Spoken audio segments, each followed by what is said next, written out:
Hi, it's great to be with you again on our channel. In this video, I'm going to talk about the preparation stages of a story-based lesson and how to tell or read a story while teaching young learners. Now, there are certain steps that you need to take before you go to the lesson. The first one is you need to practice telling or reading the story before you do it in the classroom. You need to be familiar with the story. Try to think of a different voice if you have different characters. Practice the intonation. Is it going to be loud? Is it going to be soft? Are you going to whisper? That kind of thing. So very much like an actor rehearsing, you need to take different roles and use your voice, use your body to enact that role. If a character is sad, for example, use a sad face and a sad tone to read or to say the line. Prepare all the necessary visuals to set the scene and to tell the story. If, for example, you want to introduce some unknown vocabulary or unknown chunks of words, prepare visuals for that. Because you don't want them to interrupt you while you're telling the story and get confused, okay? Clarify everything before you start telling the story without explaining. More like elicit the answers from the students. And do not forget that your dramatizing is going to clarify the meaning. If you need certain prompts, prepare them and take them with you to the classroom. Now, when you're in the class and when you need to set the scene for the story, first of all, use the pre-activities that you have. Remember, pre-activities are to prepare students emotionally, cognitively, and linguistically. Make sure that you have sufficient time. You cannot do a story-based lesson in 10 minutes. You need a full lesson for that. Make sure that your students are comfortably seated and maybe in the form of a semicircle or a horseshoe, and they can all see you because they need to see the dramatization that you do in front of them to understand the story.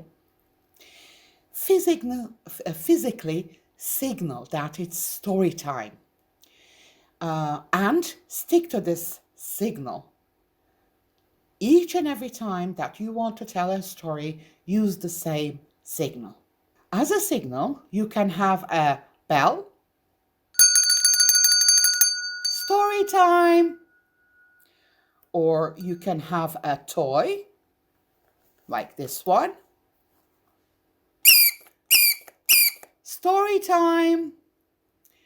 You can have a transition chant or a transition rhyme, or you can even use the melodies on your cell phone.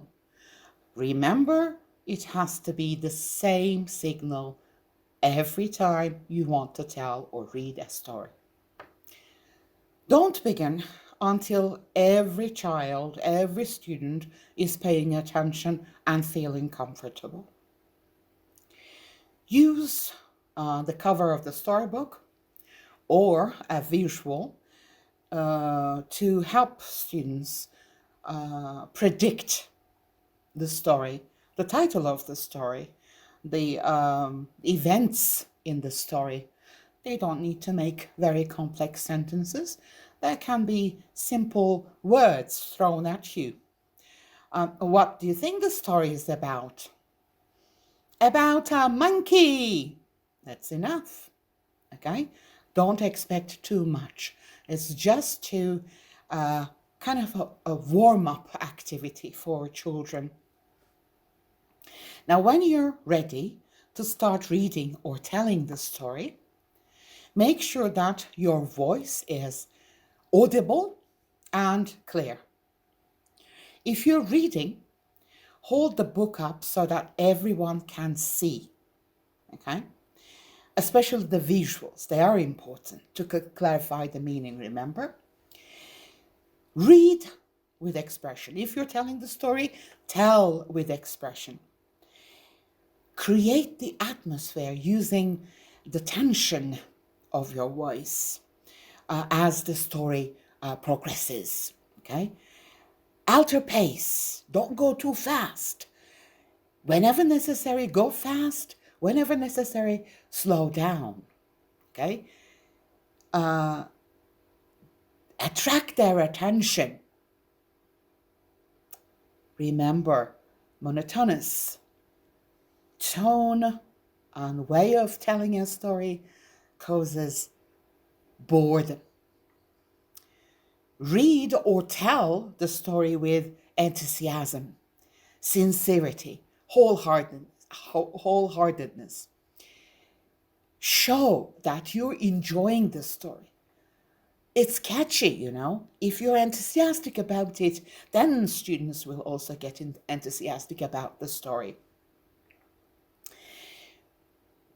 Make sure that the visuals clarify the meaning, so students don't get confused. Dramatize, okay? Exaggerate when necessary. Use exaggerated intonation, exaggerated gestures, body movements, because whatever you do is going to help them understand. If you're surprised, show with exaggerated movement. Go like, ah! Okay? If you're scared, exaggerate. Ah! These help them, okay? I know sometimes it's very hard for some teachers to act, but it is necessary. It is a part of storytelling. Always maintain eye contact, one by one, while telling the story. Look directly at children.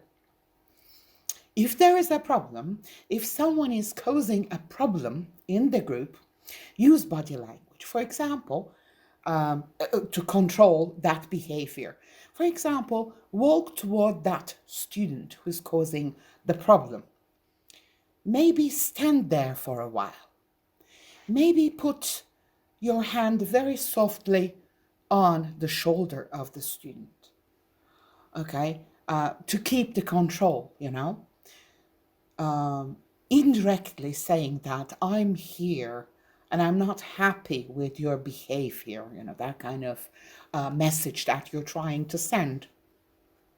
Don't allow questions or interruptions during the story. If a student asks something or tries to say something, don't cut the story to answer it. You can directly address that student using his or her name and continue telling or reading the story, or simply use a body gesture to hush them, you know. For example, you're telling the story. The little monkey started jumping on the bed. Mehmet, can you imagine that? The little monkey started jumping on the bed, which is another indirect way of saying, shh, I'm not going to answer your question. Just focus your attention on whatever I'm telling. After a while, your students will get used to the idea of not interrupting you, not saying something in the middle of the story, okay? Because it is important to understand the story globally. They may miss some of the individual points, but it's no big deal. They shouldn't interrupt you. You will lose your concentration. All the others, all the audience will lose their concentration if people keep interrupting. While telling the story, if you have any while activities, use them.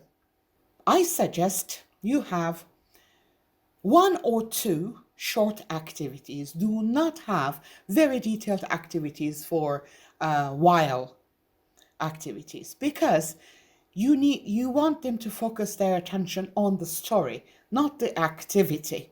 Okay, so very simple one or two while activities. That will be enough. After the first telling or reading, of course, check the answers of the while activities. Now that you're done with the answers, they can focus their attention on the story. They don't need to worry about the activities anymore.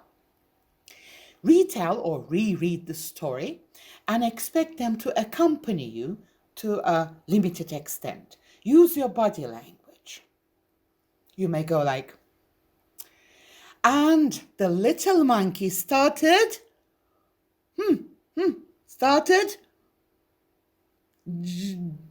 jumping on the bed. Very good. Elicitation. Not full sentences, but just short phrases or chunks. After the second telling or reading, of course, you can go for the third time. But this time, of course, your students should be able to accompany you as much as possible. So you're more demanding now. You can start the sentence, but you need to let them finish it.